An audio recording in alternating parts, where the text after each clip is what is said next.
Greetings, ladies and gents, and welcome to this latest edition of Tales from Outer Space, where I take stories from across the internet and read them for your entertainment. This particular story is called TEV Tricard, written by Zephylandantus. I was fresh out of Fleet Academy, astronavigation and maneuvers graduate, top 10 percentile. My mother made me promise to only take safe commissions. I told her it didn't work like that. Once we graduated, we'd be offered commissions, maybe only one. I was offered one, helmsman of the Terran exploration vessel Tricard. As I boarded Tricard from the starport station, I was expecting to see a standard Navy ship, following the protocols I had been drilled in for the past 5 years. When the airlock had finished cycling, I was greeted by Executive Officer Dallas, a woman in her late 40s. With a grey-silver regulation braided ponytail slouching over her shoulder, not a strand of hair out of place. She told me that the captain was eager to meet me, and that he himself would conduct the tour of the ship. So we headed off to the bridge, where I was greeted by the backs of every station operator and captain's chair. Captain Deresh, the XO, broke the focused, professional atmosphere. Lieutenant Hansen is here. Hansen? Excellent. The neutrality of the captain's tone told me that the man was a professional. His chair turned to face me. Captain Deresh was young for a captain, late 30s with a regulation crew cut. He wore his parade uniform jacket, shirt and tie, and a pair of EVA-grade combat boots, and a vintage set of tidy-whities. Welcome to the TEV Tricard. What is it, Dallas? Captain Deresh's eyes swung from me to the XO. Sir, Dallas nodded towards the captain. Pants. Yes, you remembered yours. Impeccable performance, Dallas. Well done. He shifted his eyes to me. Now, your pants, sir. We've had this talk, remember? The captain looked back at the XO. His forehead rippled slightly with the effort of recollection before he began, somewhat guided by the XO mouthing the words at him. You, crew, means, pants, are mandatory. He lit up with a smile. Yes, I believe that we've had that talk after, what was her name? Corporal Salai, sir. Yes. Captain Deresh lowered his eyes and looked at his knees. Then his gaze followed his naked thighs up to the white cotton of his undergarments. I seem to have misplaced mine. He shifted his eyes up and made eye contact. Lieutenant Hansen, I snapped to attention. You will maintain eye contact when facing me for the duration of the welcome and tour. Understood? Yes, sir. Good. Crisis averted. Now, this is the bridge, and as you can see, we have the latest navigational and command-related technologies installed. The captain gestured around the bridge with a grand wave of his hand. If you would follow me. I struggled to maintain eye contact as the captain scooted his command chair, which is meant to be bolted into the deck across the steel decking, towards the bridge exit, by making small jumps in the seat and gripping the armrests, all the while keeping a focused connection between his eyes and mine. He showed me the quarters section for the bridge crew, the mess hall and the common rec room, without breaking eye contact or getting up from his chair. The tour was over in 4 hours. I unpacked my things in my room and sat down, staring at the spot on the wall. What had I gotten myself into? When the klaxon rang, calling the bridge crew on duty to muster at their stations, I headed straight for the bridge and the helm's console and took my seat. Auto-docking feature had ejected us from the station, and we were leisurely drifting to the system exit corridor. I couldn't see the captain. All the stations were seated in front of him, facing the view screen. A hand was placed on my left shoulder, and I turned to see the XO looking down at me with a soft smile. Then she took a step back and subsequently gave me a clear line of sight to the captain's console. Captain Deresh was seated in his chair, bent over the console, his tongue sticking out of the right side of his mouth, the tip licking the top of his lip, with a focused expression on his face. Suddenly he stopped, righted himself, spotted the tip of his tongue, and tried licking the tip of his nose for 30-odd seconds. He then lifted his right hand, which was holding a black crayon, took a small bite of the crayon and chewed softly, before he placed it down behind the console and wrote something. There, he exclaimed proudly, and held up a piece of paper with what appeared to be a black crayon squiggle on it. The Exo sighed and retrieved the destination order. I was quietly praying that there would be actual coordinates on the paper and that the squiggle was his signature. There wasn't. It wasn't. It was a black crayon squiggle on a piece of cotton. "Captain," I held up the white square. Dinesh looked at me. That subtle ability to command eye contact gave me no choice but to look back. "Take us there," he said, as the crayon slowly rose from behind the console, only to surrender another portion of itself to the captain's soft chewing, never breaking eye contact. "You are the go-fast man, yes?" My eyes briefly strayed to the Exo, who gave the smallest nod in confirmation. Yes, sir?" "Then take us there fast." I was about to make an argument, but then it dawned on me. Arguing with Captain Dinesh was like playing chess. Except you're playing chess, he's playing checkers. Both of you are aggressively squeezing a rubber chicken, and all the pieces are raccoons who know something neither of you do and are trying to escape the room. I sighed and pulled up a star chart, listening for the snickers around the bridge as the captain was running the traditional ritual of greeting the newcomer that every ship was bound to have. The bridge was silent as I looked at the charts and then at the squiggle. Nothing. She's an exploration vessel, I reminded myself, and shifted to look at the uncharted sections within a surprisingly long range of the Tricard's engines.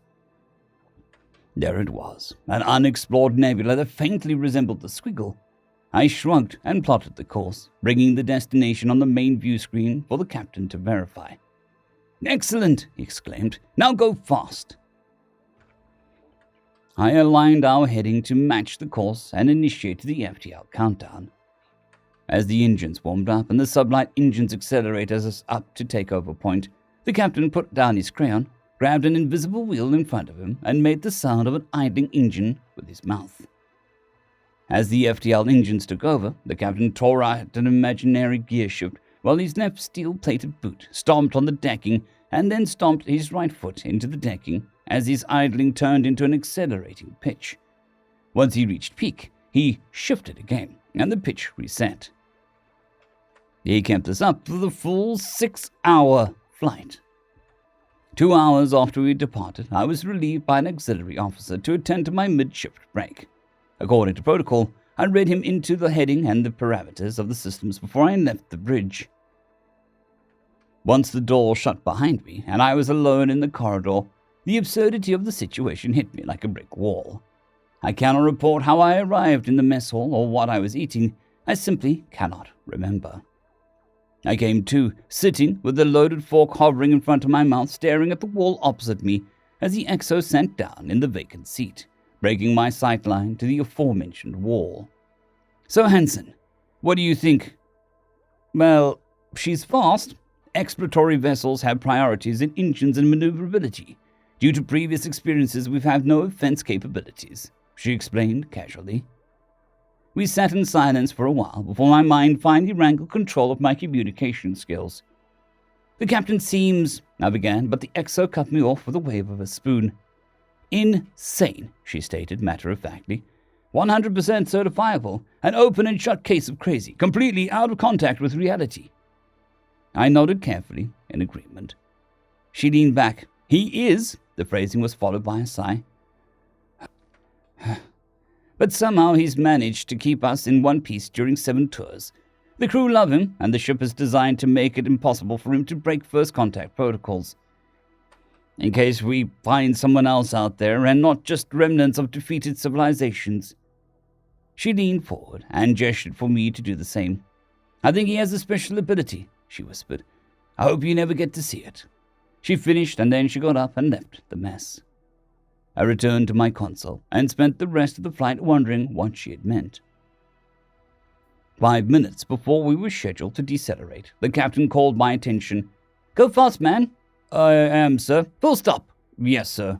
I began the deceleration. We would be out in 5 light minutes when the sublight engines took over, but that was relatively short distance. "Fuller stop." I looked at the Captain Dinesh, who seemed a bit flustered, and then at the Exo. "Emergency brake protocol." "Yes, sir." That was my only other option. "No, fullest stop," the captain yelled. I punched the red alert klaxon. Every crew member on the ship would dive into the nearest harness-carrying seat and strap in. What I was about to do was dangerous. Dangerous and insane. I had only heard of the maneuver, never drilled it. I cut the FTL engine's fuel supply, flipped the switch so that we were now heading backwards, and refed the FTL engine the rest of the fuel from the lines in a direct injection. We stopped. The captain didn't. He flew backwards out of the chair and smashed against the wall at the back of the bridge. Then he slumped on the floor and immediately clambered to get up, stopping to shake his head as he was prone on all fours. If it hadn't been for the inertial dampeners, he would have vanished from existence. Excellent stopping. Commendations to you, Hansen, he muttered through the blood that dripped from his nose. What does the wavy line machine say? He crawled over to his chair and climbed into it, over the backrest. Unknown ship, 20 light minutes out. They're facing our arrival point. Their weapon systems are live, sir, the sensor operator reported in. They are turning. Somewhere in the back of my mind I realized I was about to have a really bad day. Dodge roll, the captain shouted. I punched the sunblight engines and rolled the ship over the port flank. Flip! I cut the engines and repeated the flip maneuver, then reunited them. This one I had practiced. Dodge roll! I rolled us over the starboard flank as the screen materialized on my display. Comfortably placed on an inconspicuous corner, it showed the captain from the top-down view, finishing a starboard dodge roll behind the command console. He looked up at the view screen. Somersault! I double-flipped the ship, landing on the escape heading. We needed time for the FTL engines to cool down, and more time than usual due to my stopping maneuver. The captain did a rollover that ended with him sitting on his butt. Reverse hand flip. I did a half flip fore aft until the bow was pointing towards our previous below orientation. Had the braking thrusters make the ship do a small jump and then finished the flip. On the screen, the captain was standing with his head between his knees, clasping his buttocks. Go, go, Captain Anal Glands, he shouted. The point defense operator ejected a handful of aft phosphorus flares. Pirouette! I lifted the bow to point at our previous up and spun the ship. The captain was spinning, arms flailing wildly. And now, the Le Grand Finale. I halted the spin so that we had the belly of the facing the alien vessel. And the point defense operator ejected a full volley of bow-mounted flares. The captain stood on his toes, his back arcing, back arms extended above his head in what I can only describe as a final salute of a female gymnast, complete with the bent wrists and the flared fingers. He was panting heavily as the sweat drew lines along his crayon-stained upper lip. I carefully glanced around the bridge as I tried to flex my cramping hands. The few staff of the Terran exploration vessel, 3 cards short of a full deck, that weren't suffering from vertigo and subsequently utilizing the sick bags, were staring at the view screens. I joined them. The alien vessel had stopped rotating towards us. It was just sitting there, doing nothing. Shortly thereafter, it slowly turned its aft towards us and jumped out of system. Nothing? The disappointed voice of the captain rang out across the bridge. Not even an applause. That was 10 out of 10 performance. Flawless execution. He walked over towards my station. The video feed on my display disappeared. He stopped just before he reached my chair. I turned to face him. Thank you for your dance, my dear. It was a spectacle for the ages, he said, as he bowed to me with a flamboyant hand gesture. My pleasure, Captain? Then he turned to his seat, secured his harness, dried his face off with a cloth napkin from his chest pocket, and popped the last bit of black crayon in his mouth, chewed once, and then spat it out on the floor with a disgusted look in his face. This is not licorice. He scowled before picking up the yellow crayon on the console and nibbling at it. Ah, better. He nodded once, popped the crayon in his mouth, chewed it with a pleased expression, and leaned back in his chair. Helm, take us home, the Exo said, as the captain nodded off to sleep. So here is my question. What the hell do I write in the after-action report? End of story. I would just like to thank the T5 supporters. Bushmaster 117, Casper Arnholtz, Dragzoon WRE, Elijah Silvercross, Gray, John Carrington, and Severin Cerberus. Thank you very much.